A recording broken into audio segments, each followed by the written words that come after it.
اجتماعی اور معاشرتی تربیت کا مقصد یہ ہے کہ بچے کو شروع ہی سے ایسے اعلیٰ معاشرتی آداب، عظیم نفسیاتی اصولوں کا عادی بنایا جائے جن کی بنیاد پر وہ معاشرے کا ایک مثالی فرد بن سکے۔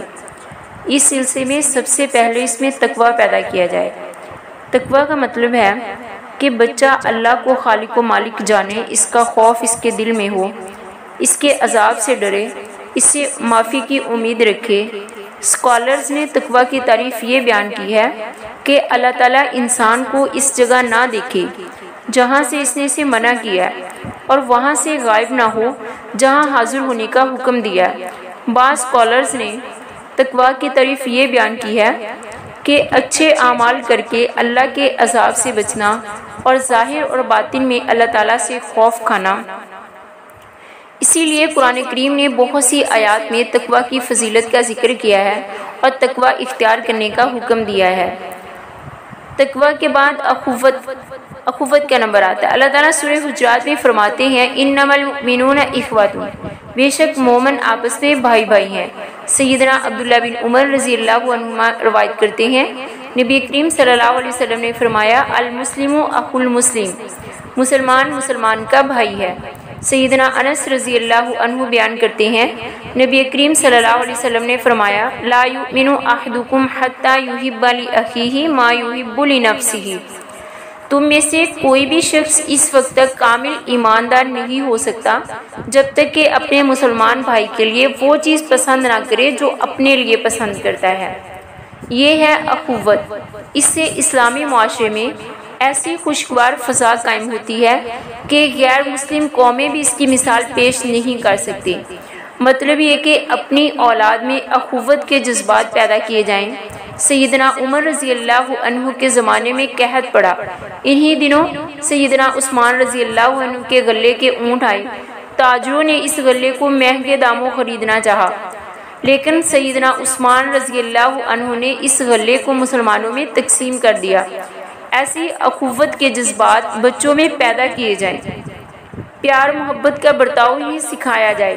اسلامی معاشرے میں اخوت کے ساتھ رحم اور شفقت بھی اہم ہے۔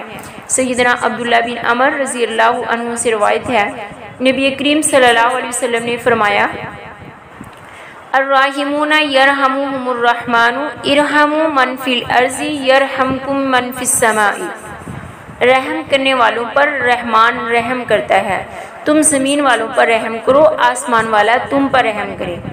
یہ کتنی پیاری بات ہے کہ اگر تم کسی کے ساتھ نرمی، پیار، محبت، شفقت سے پیش آؤ گے، رحم کرو گے تو اللہ تعالیٰ تم پر بھی رحم کرے گا۔ رحم کے جذبے کے ساتھ بچوں میں احسار کا جذبہ بھی پیدا کیا جائے۔ احسار ایک بہت اعلیٰ خصلت ہے۔ احسار اگر اللہ کی رضا کے لیے کیا جائے تو یہ ایمان کی صداقت اور باطن کی صفائی کی علامت ہے۔ احسار کا مطلب ہے دوسروں کے لیے قربانی دینا، اپنی ذات پر دوسروں کو ترجیح دینا۔ احسار کے علاوہ بچوں میں معاف کرنے، درگزر کرنے کا مادہ بھی پیدا کیا جائے۔ یہ بھی ایک شاندار نفسیاتی شعور ہے۔ کوئی ہم سے زیادتی کرے اور ہم اس سے درگزر کریں، اسے معاف کر دیں، چاہے زیادتی کرنے والا ظالم اور سرکش ہی کیوں نہ ہو اور مظلوم بدلہ لینے پر قادر ہو۔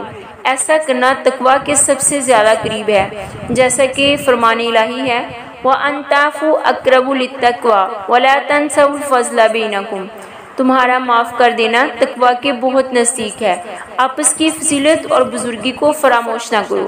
ایک دوسرے مقام پر اللہ تعالیٰ نے معاف کرنے، درگزر کرنے کی فضیلت اور حکمت کو یوں بیان کیا ہے وَلَا تَسْتَوِي الْحَسَنَةُ وَلَا السَّيِّئَةُ اِدْفَعْ بِالَّتِي هِيَ أَحْسَنُ فَإِذَا الَّذِي بَيْنَكَ وَبَيْنَهُ عَدَاوَةٌ كَأَنَّهُ وَلِيٌّ حَمِيمٌ۔ نیکی اور بدی برابر نہیں ہو سکتی، آپ نیکی سے بدی کو دور کر دیجئے تو پھر یہ ہوگا کہ جس شخص میں اور آپ میں عداوت ہے وہ ایسا ہو جائے گا جیسا کہ وہ دلی دوست ہے۔ یعنی درگزر کرنے کا فائدہ یہ ہوگا کہ دشمن بھی دوست بن جائے گا۔